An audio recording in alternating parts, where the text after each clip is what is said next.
शिकारी की एक सनसनीखेज दास्तान। इसका मतलब है उस आदमखोर को जल्द ढूंढ कर मार देना चाहिए, वरना वो कई साथी बना सकता है। मैंने राय दी, हाँ, अगर वो आज हमें नहीं मिलता तो हमें मचान बांधकर इसको फंसाना होगा।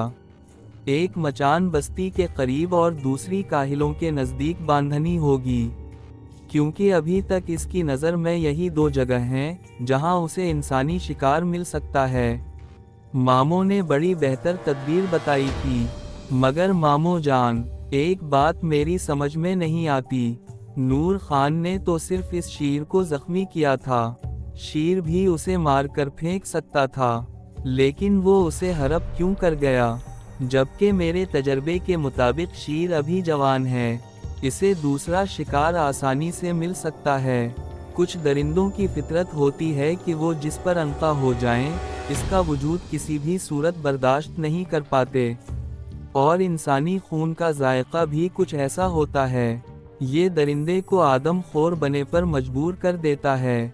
इस शेर की नज़र में नूर खान और अल्लाह यार दोनों इसके दुश्मन थे।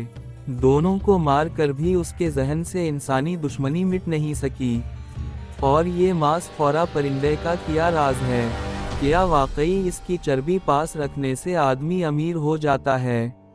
मेरे जहन में अचानक ही मांस खौरा का ख्याल अभर आया। यार, ये पाली तो आज तक मुझसे भी हल नहीं हो सकी, सिर्फ सुनने की हद तक है। हाँ, इसकी चर्बी दांतों में रखने से इसकी बीमारी दूर हो जाती है। बाकी रही बात दौलतमंद बने की, तो उसके बारे में कुछ कहा नहीं जा सकता। हम दोनों बातें करते हुए बहुत दूर तक निकल आए थे। हम दोखा तक आदमखोर शेर को तलाश करते रहे, मगर उसका निशान तक ना मिला। हम चलते चलते एक झील के पास पहुंच गए। इस नदी को मकामी ज़बान में नागवानी कहते थे। ये जम्मू के पहाड़ों से निकलकर इस जगह जाकर दरिया तुए से मिलती थी, जहां दरिया चनाब और तुए का संगम था। भूख सताने लगी तो हम अच्छी तरह मुंह हाथ धोने के बाद पानी पीकर करीब ही एक दरख्त के नीचे आ बैठे। मामो दोपहर को भी बड़े शौक से पर उठे खाया करते थे।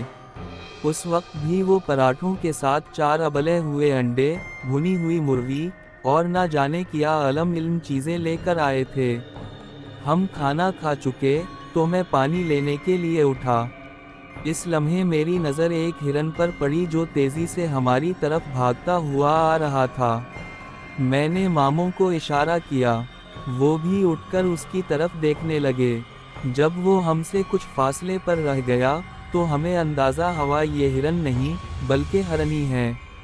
इसके पीछे उसका छोटा सा बच्चा भी भागता हुआ आ रहा था, मगर हरनी के पीछे हमने कुछ खबीस दरिंदों को देखा तो हमारे औसान खता होने लगे।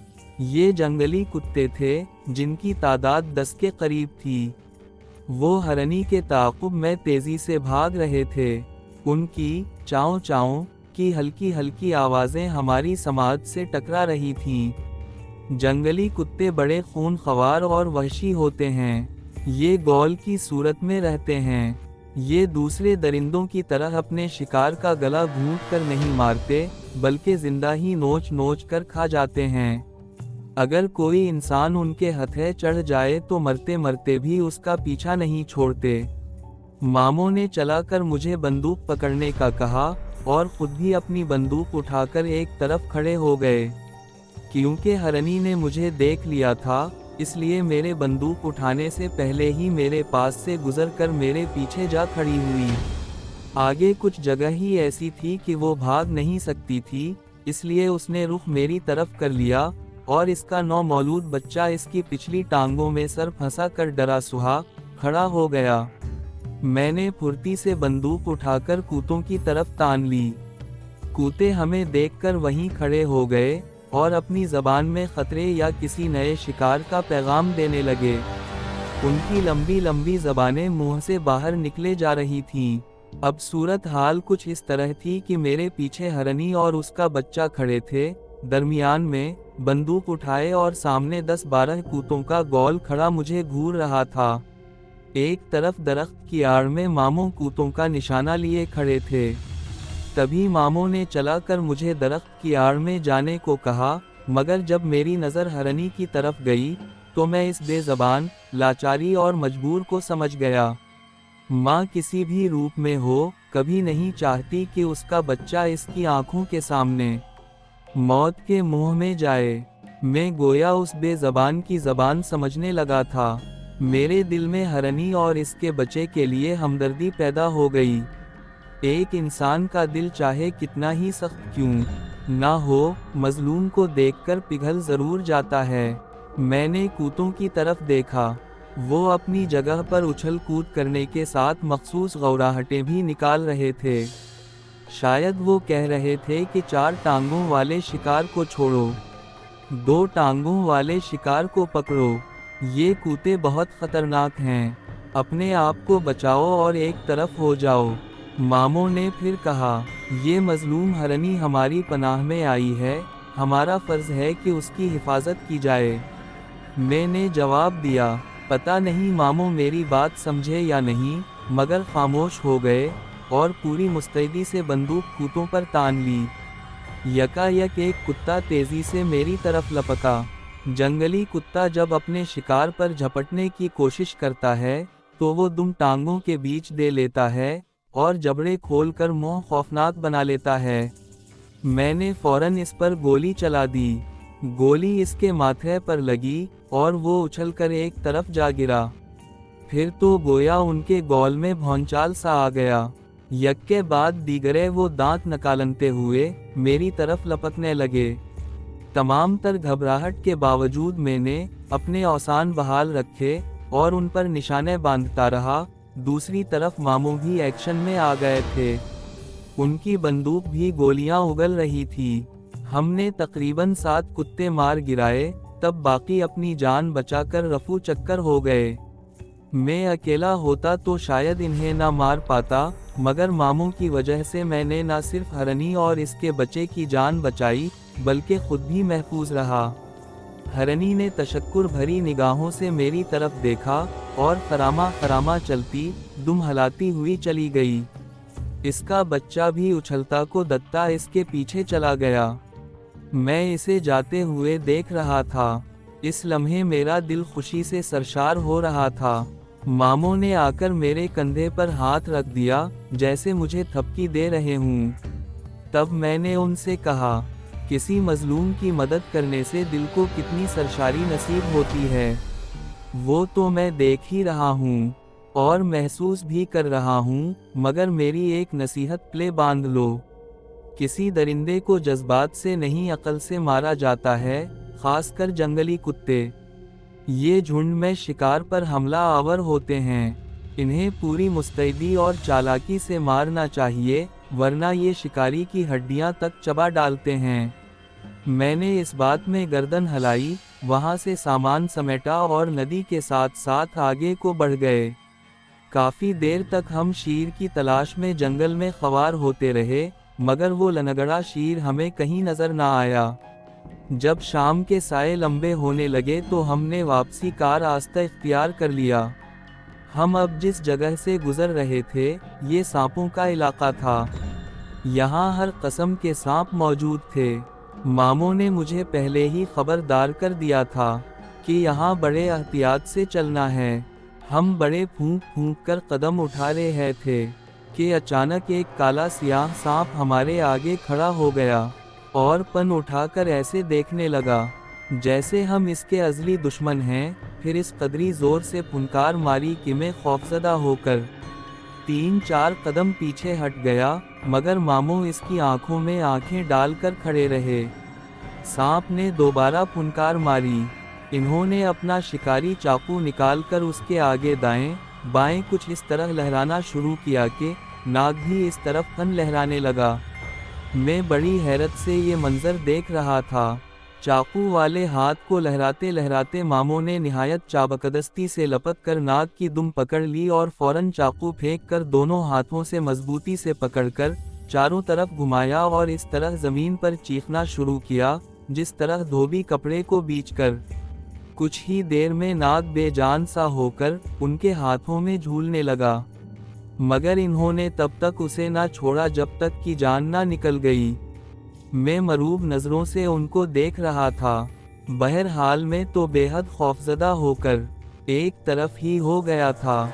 मामों ने इस मुर्दा नाग को एक तरफ फेंका और मैंने मामों की तारीफ में कलाबे मारने शुरू कर दिए। आज मैंने उनसे सांप मारने का तरीका भी सीख लिया था। एक बार फिर हमने राहत सफ़र बांध लिया और दिन ढले बस्ती में पहुंच गए। कर्नल थॉमसन ने हाल अहवाल पूछा तो मामों ने अपनी नाकामी और मचान बनाने वाली तरकीब उसे बता दी। थॉमसन को ये तरकीब अच्छी लगी। इस मकसद के लिए हमने फजल से 2 मोटी ताज़ी भेड़ें मंगवा लें। अब एक मचान पर मैंने और कर्नल थॉमसन ने बैठना था और दूसरी पर मामों के साथ फजल ने, मगर फिर मामों ने अचानक ही फैसला बदल लिया। अब इनके साथ थॉमसन और फजल ने मेरे साथ बैठना था। मामों और थॉमसन ने काहिलों जाने का फैसला किया और हमें बस्ती में छोड़ गए। उनका ख्याल था आदमखोर शीर बस्ती की बजाय काहिलों की तरफ जाएगा, क्योंकि इसे पता है वहां पर कोई पहरा नहीं होता। मामों और थॉमसन अहद करके गए थे कि आज अगर वो नज़र आ गया तो इसकी लाश ही कल सवेरे नज़र आएगी। रात को मैं और फजल मचान पर चढ़कर बैठ गए। हमने ये मचान बस्ती और जंगल के बीच 2 बड़े दरख्त पर बांधी थी। आदमखोर शीर उसी रास्ते से आता जाता था। नीचे हमने भीड़ को बांध दिया। मैं जानता था हमारी ये तरकीब किसी हद तक ही कामयाब होगी, क्योंकि वो शीर बूढ़ा या लागज नहीं था जो दूसरे किसी जानवर का शिकार नहीं कर सकता। वो जवान और हर लिहाज से तंदुरुस्त था। इसे सिर्फ इंसानी गोश्त की लत पड़ चुकी है। वो उन भेड़ों को देखेगा भी नहीं। दरिंदों में ज़्यादा आदमखोर सिर्फ अपने बुढ़ापे, लागरी और बेकार पंजों की वजह से बनते हैं। उनसे बड़ा शिकार नहीं हो पाता। इसके बरक्स इंसान जल्दी शिकार हो जाता है। मैंने मामों को इस बारे में बताया भी, मगर इन्होंने ये कहकर मेरी बात पर तवज्जो नहीं दी कि कभी कभी अंधी चाल भी फ़ायदेमंद साबित होती है। मैं और फजल मचान पर बैठकर बातें कर रहे थे। बड़ा ही दिलफरेब और खूबसूरत नज़ारा था।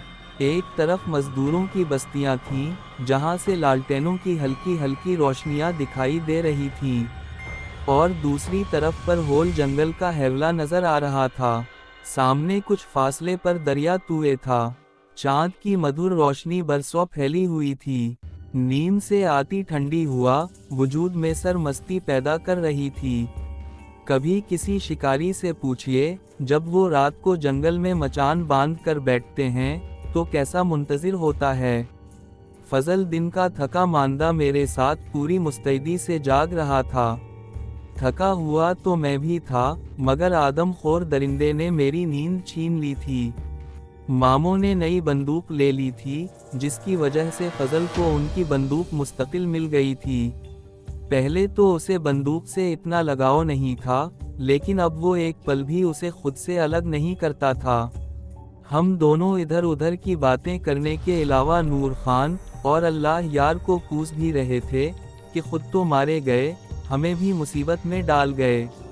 कई जानवर दरिया पर पानी पी रहे थे। आने वालों में सिवाय शहरों के कुछ दरिंदे भी थे। इन्होंने भीड़ की तरफ कोई तवज्जो ना दी। फिर जंगल से जंगली गुड़ की बांग की आवाज़ सुनाई दी। इसका मतलब था आधी रात हो चुकी है, क्योंकि जंगली गुड़ उसी वक्त बांग देता है जब आधी रात हो जाती है। माबाद एक बड़ा गुड़ उड़कर दरिया की तरफ आ गया। हम दोनों खामोश हो गए और काफ़ी देर खामोश रहकर शीर का इंतज़ार करते रहे, लेकिन उसको ना आना था, ना ही वो आया। सूरज की पहली किरण के साथ हम दोनों नीचे उतर आए, मगर नीचे आते ही हैरत का एक शदीद झटका हमारे आसाब पर लगा। भीटर गायब थी, हालांकि सारी रात वो हमारी नज़रों के सामने थी। फिर भीड़ गायब कैसे हो गई?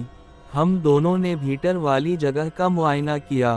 किसी दरिंदे के पंजों वगैरह के निशान नहीं थे, लेकिन इंसानी पैरों के निशान ज़रूर मिले।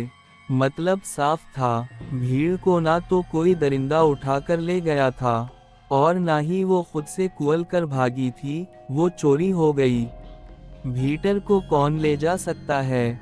हम दोनों बुरी तरह शशवाओपंज में पड़ गए। रात को अपनी जान हथेली पर रखकर यहाँ आने वाला कौन हो सकता है? ना तो उसे आदमखोर शेर का डर था और ना ही जंगली जानवरों का। आखिर इतनी जुर्रत कौन कर सकता है? हम काफी देर तक मगजमारी करते रहे, जब कुछ समझ ना आया तो वापस बस्ती में आ गए। मामो और थॉमसन अभी तक नहीं आए थे, क्योंकि काहिलों गांव काफी दूरी पर था, इसलिए इन्हें यहाँ आने में कुछ वक्त लग गया। वो जो भीड़ ले गए थे, सही सलामत उनके साथ थी। कुछ देर बाद जब वो नाश्ता करने लगे, तो मैंने इन्हें भीड़ की गुमशुदगी के बारे में बताया। वो भी बहुत हैरान रह गए और कहने लगे, इतने दिल गुर्दे वाला कौन है जो ऐसी बहादुरी दिखा सकता है? अगर भीड़ कोई दरिंदा नहीं लेकर गया, तो यकीना इस आदमी को तुम्हारे बारे में सब पता था। एक लम्हे के लिए तुम दोनों का ध्यान इधर उधर हुआ और वो भीतर को ले उड़ा। अलामत वावेन, उनकी बात ठीक थी। चोर कोई ज़हीन और चालाक शख्स था।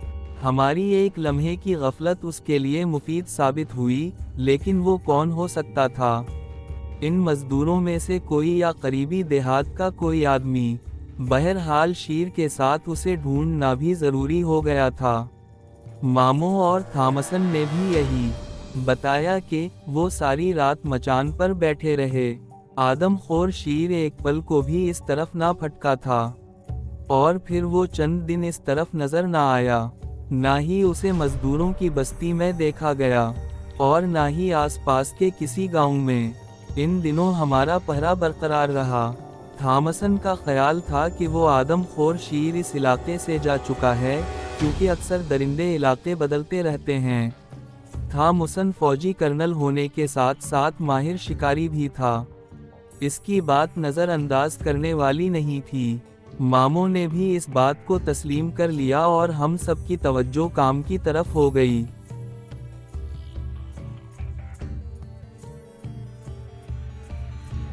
दोस्तों, आपको ये कहानी कैसी लगी? अगर अच्छी लगी तो वीडियो को लाइक करें, चैनल को सब्सक्राइब करें और कमेंट सेक्शन में अपने राय का इजहार ज़रूर करें। शुक्रिया।